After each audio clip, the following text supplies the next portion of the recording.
পথশ্রী প্রকল্পে নতুন ঢালাই রাস্তার কাজের উদ্বোধন করলেন এগরার বিধায়ক তরুণ কুমার মাইতি। বৃহস্পতিবার বিকেলে পূর্ব মেদিনীপুর জেলার এগরা ২ নম্বর ব্লকের বিবেকানন্দ গ্রাম পঞ্চায়েতের অন্তর্গত বাইনুজানা পোস্ট অফিস মোড় থেকে অমিত মান্নার বাড়ি পর্যন্ত ১.৫ কিলোমিটার রাস্তা প্রায় ৫৫ লক্ষ টাকা ব্যয়ে তৈরি হবে। এই টাইলস রাস্তার কাজের উদ্বোধন করলেন এগরা বিধানসভার বিধায়ক তরুণ কুমার মাইতি এবং সঙ্গে ছিলেন এগরা ২ নম্বর পঞ্চায়েত সমিতির পূর্ত কর্মাধ্যক্ষ রাজকুমার দুয়ারি সহ অন্যান্যরা। এলাকার মানুষ দীর্ঘদিন ধরে এই রাস্তা দাবি করছিলেন এবং স্বাভাবিকভাবে একদম তাজপুর স্ট্যান্ড থেকে এই বাইজানার পুকুর পাড় পর্যন্ত আমরা ঢালাই রাস্তায় চলে আসছিলাম, কিন্তু এখান থেকে ১.৫ কিলোমিটারের মতো রাস্তা বাকি ছিল। একদিন পর্যন্ত ওটা ঢালাই হয়েছিল না।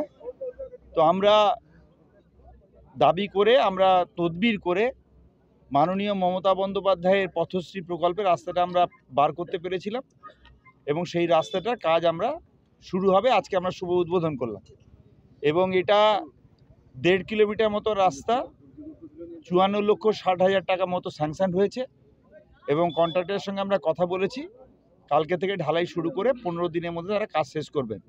ফলে স্বাভাবিকভাবে এলাকার মানুষ এই রাস্তা ব্যবহার করবেন এবং স্বাভাবিকভাবে এই রাস্তা দুদিকে যারা আছেন তারা ঝাঁ চকচকে ঢালাই রাস্তা দিয়ে ১৫ দিনের পরে যাতায়াত করতে শুরু করতে পারবে। পুলক বেরার রিপোর্ট, খবর বিসিবিএস।